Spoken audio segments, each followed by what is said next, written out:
Panther people, what up? The Carolina Panthers maybe have a chance against the Chiefs.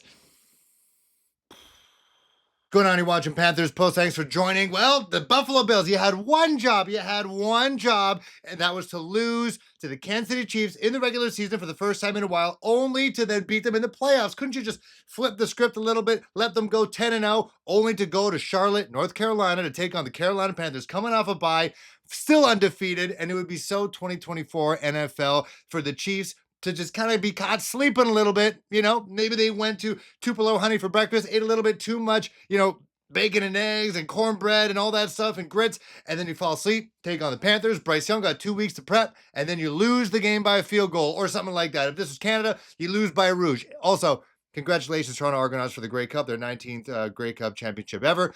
Anyways, that didn't happen. So now the Carolina Panthers are going to be welcoming in the Kansas City Chiefs, who are right pissed off, trying to figure things out. And then Patrick Mahomes, Travis Taylor, and everybody in the building is going to try to lay a beat down the Carolina Panthers. The Panthers are the get-right team. They're no longer the worst team in the league, but they still have the propensity to be that get-right team, that teams that need to figure things out. They just go up against Carolina, and then, boom, you're good to go. Like, we got, I don't want to beat down the game right now, but I just want to talk about some other things first.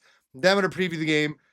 But that was just my rant that I've been feeling since yesterday when the Chiefs lost to the Buffalo Bills. But let's flip the script a little bit. We got some news. We got some actual news here. So it looks like Jonathan Brooks, the rookie running back, the first running back drafted last year in the second round, Carolina Panthers trading up for him, going to be activated. Going to be good to go against the Kansas City Chiefs. Also, Ike Ekwonu, even though Brady Christensen, who's been doing an admirable job at left tackle, looks like Ike is going to be dressed and he could be good to go as well. So everyone's getting healthy. So now we got Jonathan Brooks ready to go. You got Ike Ekwonu ready to go. He's going to be opening up those big holes for Brooks. And then you got DJ Wanham, who played a very impressive debut game against the New York Giants, who, by the way, they benched Daniel Jones. He is now the third-string quarterback. DiVincenzo is now the starter. And then you got Daniel Jones. He's out of the building. Got paid, but he's out of the building thanks to that Carolina Panthers defense, who made him kind of look a bit of like a chump. So you got DJ Wanham, who did a great thing. Then you bring it back Brooks, bring it back Ike Ekwonu, and then Caleb Farley just signed a deal with the Carolina Panthers. Like, the team is starting to build at the right time, and with the rest of the second half of the season, and mind you, it's going to be up against some serious opponents out there with the Philadelphia Eagles, Arizona Cardinals, Dallas Cowboys with Cooper Rush. That could potentially be the next win there. And then you got a couple more games with some division rivals. But I feel good about the direction of this team. I think that they are building the way that we want, but it's in real time, so it's frustrating because we have to go through weeks and weeks and weeks of the growing pains. But I think by paying Chuba Hubbard, that he's kind of like, in a way, the face of the franchise in terms of the direction they want to go. Blue collar guy, not a blue chip draft pick player when he was drafted. Shout out Matt Rule's wife, but works hard, cares about ball, goes at it. He's not the highest paid running back in the league, but he performs, and he plays angry, and he plays physical and aggressive. If Dan Morgan was a running back, it could be Chuba Hubbard, and it looks like they want to build that. And you got, an undrafted free agent wide receiver in Jalen Coker, and he's playing like he's a drafted player. He's trying to show all the 32 teams who passed on him for 7 straight rounds that he is deserving to be a starter right now, and he is playing like that currently. And then you got an interchangeability of the offensive line. You got the fact that they have Brady Christensen on the left tackle spot and haven't really skipped a beat. You got Cade Mays at center, haven't really skipped a beat. And then you got Robert Hunt. You got Damian Lewis. All those guys in the middle. Obviously, Taylor Moton as well, the stalwart on the offensive line. Just building a physical team. The Chuba Hubbard, coming up, getting paid, up against the Giants, rushing for a career high, rushing 28 times. That's exactly what we wanted to see. And now we got Jonathan Brooks, who runs with a certain ferocity and fluidness that you're going to have basically a version of Jahmyr Gibbs and David Montgomery in the South. It's going to take time to build, but they're doing it. And on the defensive side, it looks like it's only a matter of time that J.C. Horn is going to get paid. DJ Wanham looks like a disruptive force. Caleb Farley, like a guy who's been pinned up against the wall, and he's showing grit and toughness to be where he's at. So it looks like they're building some character on this team. They let guys like Deontay Johnson, who did not want to be here. He didn't want to be here. He's gone. You gotta come in line with the team. Like, sure, Dave Canales is a nice dude. He looks like a youth preacher, no doubt. But he has a vision, he's a bit arrogant about it, like not in a mean way, but I mean that he's kind of naive that he wants to build this thing in his image, whatever that is that he and Dan Morgan and Brent Tillis want to build.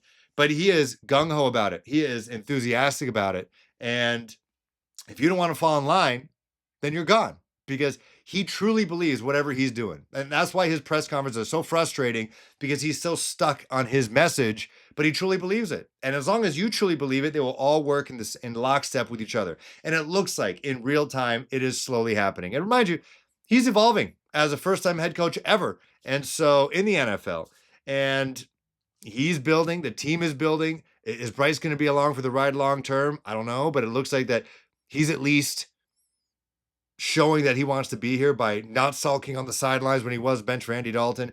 And he is getting better. Like, by no means is he a top 15 quarterback, but he's playing serviceable football, which is all you can ask for. And someone you gave up all that capital for. But as long as he doesn't make mistakes and you rely on the gritty, tough team that you got, like you handed to Chuba, handed to Jonathan Brooks, who is now playing at home.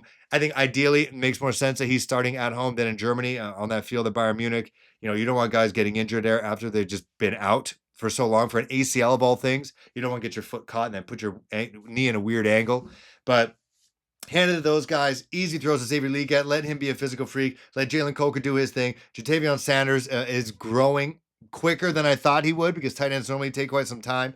But I think as long as he's just that game manager, like he's not going to be a CJ Stroud. He is not going to be, a Jared Goff, who for the longest time wasn't necessarily a gunslinger, but since he got to Detroit and really started to figure it out with Ben Johnson, now he's this unbeatable force, a redemption story of all redemption stories right now in the NFL. But even Geno Smith, like he wasn't doing anything crazy, and now all of a sudden, they took the locks off, and now he beat the San Francisco 49ers.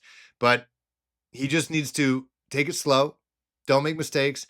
I would be happy with a Chuba Hubbard, Jonathan Brooks split of 15-11 and Bryce Young throwing like 20 times. Like I'd be happy with that. I don't need Bryce throwing 30 plus times in a game.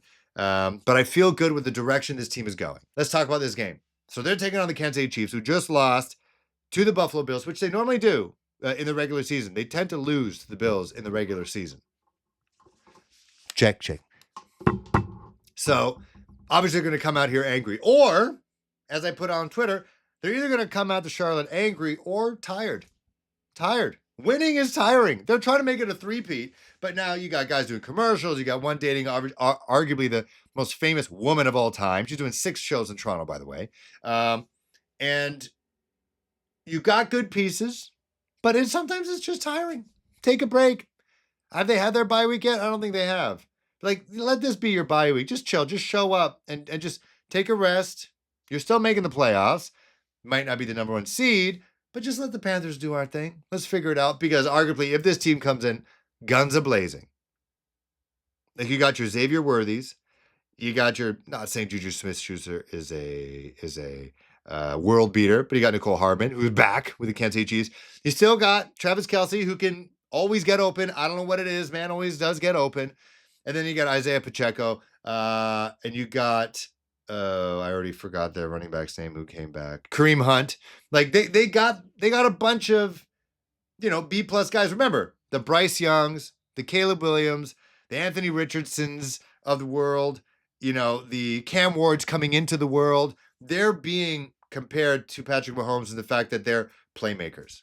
I don't know how many of them actually played baseball in the past, but they talk about how they're, point guards. They make plays, off-platform throws, weird angles. Like, they model who they draft based on Patrick Mahomes, and Patrick Mahomes is the guy, so he doesn't need, those A+ players. DeAndre Hopkins still got it. But besides that, Nicole Hardman, Juju Smith-Schuster, Xavier Worthy is an elite talent, but he just finds ways to find guys open. He just does. And with our defense right now, thankfully DJ Wonnum is back to add a little bit of pressure on Patrick Mahomes and not make him have enough time to run around and scramble to get guys open. But it's JC Horn out there and Dane Jackson and Mike Jackson and Charles Smith-Wade. Like, it's going to be tough for our guys to cover.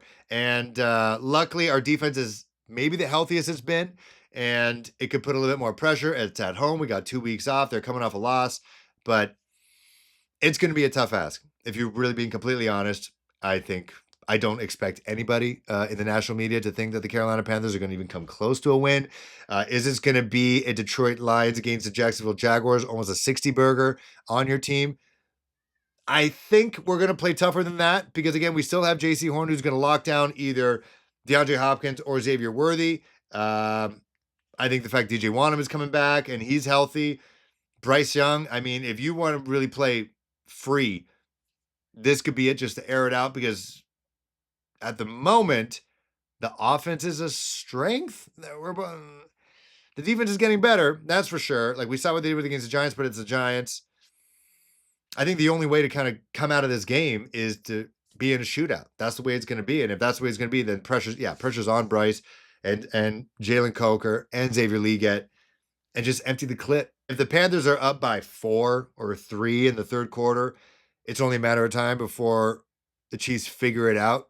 But I just think with that quarterback, with the weapons that he can find and finagle, the speed with Xavier Worthy, I don't know if we have the speed to match up with that on the defense. If we had Travis Hunter next year, that'd be great, but we're not picking there. But I think it's going to be tight to a point.